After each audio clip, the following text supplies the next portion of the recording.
Hello viewers, welcome to my YouTube channel Gyanshila class. आज हम मुग़ल सल्तनत के द्वितीय शासक हुमायूं के विषय में जानेंगे।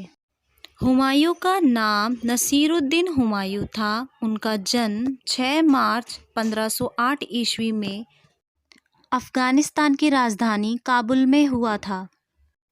हुमायूं के भाई का नाम कमरान मिर्ज़ा था और बहन का नाम गुलबदन बेगम। हुमायूं की कई पत्नियां थीं, जिनमें से उनकी कुछ खास बेगमों के नाम इस प्रकार हैं: हमीदा बानो बेगम, बेगा बेगम, बिगे बेगम और चांद बीबी। उनके पुत्र का नाम जलालुद्दीन मोहम्मद अकबर था। हुमायूं की शासन अवधि सन 1530 ईस्वी से 1556 ईस्वी तक थी। 30 दिसंबर 1530 ईस्वी में हुमायूं 23 साल की उम्र में मुगल साम्राज्य की गद्दी पर बैठा था। आइए उनकी बेगम और बेटे का दीदार करते हैं।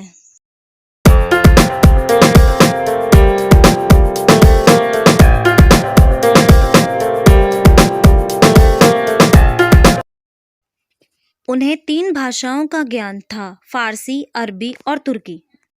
हुमायूं की जीवनी का नाम हुमायूंनामा है, जिसे गुलबदन बेगम ने सन 1576 ईस्वी में तुर्की भाषा में लिखा था। हुमायूंनामे के अनुसार हुमायूं को बड़ा ही विनम्र स्वभाव का बताया गया है। बाबर की वसीयत के अनुसार हुमायूं ने वसीयत को 4 भागों में बांट दिया था, जिसमें से हुमायूं के पास उत्तर भारत, पाकिस्तान और अफगानिस्तान का क्षेत्र था। उनके सौतेले भाई कमरान मिर्ज़ा को काबुल और लाहौर का राज्य दिया गया था।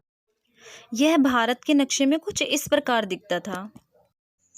बाबर ने स्वयं अपने बड़े पुत्र हुमायूं को उत्तराधिकारी घोषित किया था। फिर भी कमरान मिर्ज़ा हुमायूं का एक बड़ा प्रतिद्वंदी बनकर सामने आया। हुमायूं ने सबसे पहले कालिंजर के दुर्ग पर आक्रमण किया था और अंतिम में उसने सरहिंद का युद्ध लड़ा था। हुमायूं को शेरशाह सूरी ने 2 बार युद्ध में हराया, जिसके बाद शेरशाह ने हुमायूं को भारत छोड़ने पर विवश कर दिया और हुमायूं गंगा पार करके काबुल भाग गया। आइए अब हुमायूं के कुछ महत्वपूर्ण युद्धों को देखते हैं। कालिंजर के किले को हुमायूं ने सन 1531 ईस्वी में चारों ओर से घेर लिया था। उस समय कालिंजर का किला राजा रुद्रदेव का था। हुमायूं के जीतने के बाद राजा को किला छोड़ना पड़ा, किंतु कुछ समय बाद ही हुमायूं ने किला पुनः राजा रुद्रदेव को स्वेच्छा से सौंप दिया था। देवरा का युद्ध। दूसरा युद्ध देवरा का युद्ध था, जो कि इब्राहिम लोदी के भाई महमूद लोदी और हुमायूं के मध्य सन 1532 ईस्वी में लड़ा गया था। इस युद्ध में हुमायूं विजय हुआ था। आइए देखें कालिंजर का किला और महमूद लोदी को।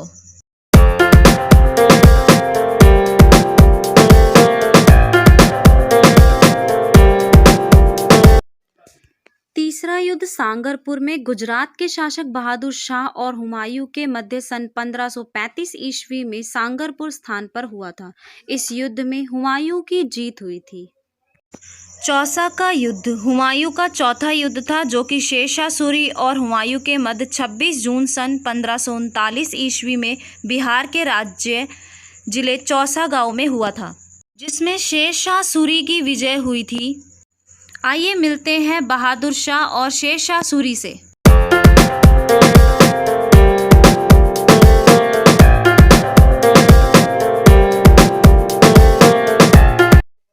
बिलग्राम का युद्ध हुमायूं का 5वां युद्ध था, जो पुनः शेरशाह सूरी और हुमायूं के मध्य हुआ था। सन 1540 ईस्वी में यह कन्नौज क्षेत्र में लड़ा गया था। इस युद्ध के बाद शेरशाह सूरी ने हुमायूं को भारत छोड़ने पर विवश कर दिया था। सरहिंद का युद्ध 6वां महत्वपूर्ण युद्ध था, जो कि प्राचीन सरहिंद, वर्तमान जिला फतेहगढ़, पंजाब क्षेत्र में हुमायूं और सिकंदर शाह सूरी के मध्य हुआ था। इसमें हुमायूं की विजय हुई थी। यह 22 जून सन 1555 ईस्वी में हुआ था।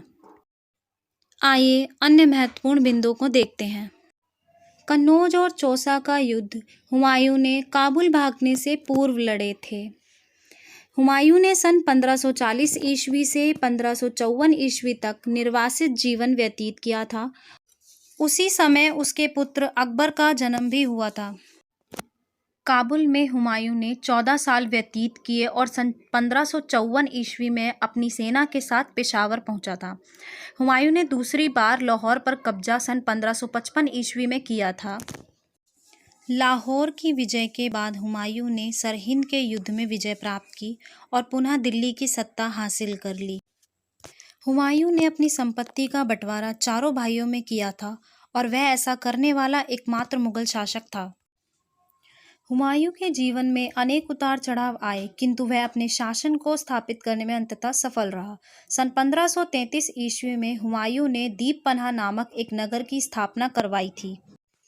अकबर ने हुमायूं की जीवनी लिखवाने का आदेश दिया था। हुमायूं ने मांडू और चंपानेर के किले पर अधिकार किया। मालवा और गुजरात को मुगल साम्राज्य के अधीन किया। हुमायूं अफीम खाने का शौकीन था। वह ज्योतिष में भी विश्वास रखता था, जिसके कारण वह 7 दिन तक अलग अलग रंग के कपड़े पहनता था। हुमायूं की मृत्यु 4 मार्च सन 1556 ईस्वी में दीपपनाह स्थित पुस्तकालय की सीढ़ियों से गिरने से हुई थी। हुमायूं की समाधि हुमायूं का मकबरा दिल्ली, भारत में स्थित है।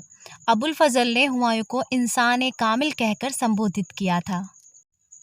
आज हुमायूं टॉम एक पर्यटक स्थल के रूप में है। फ्रेंड्स, अगर आपको मेरा वीडियो पसंद आया तो इसे प्लीज़ लाइक करें, साथ ही साथ बेल आइकन को प्रेस करें। ऐसी ही और वीडियोस देखने के लिए मेरे चैनल को सब्सक्राइब करें। Thanks for watching my video.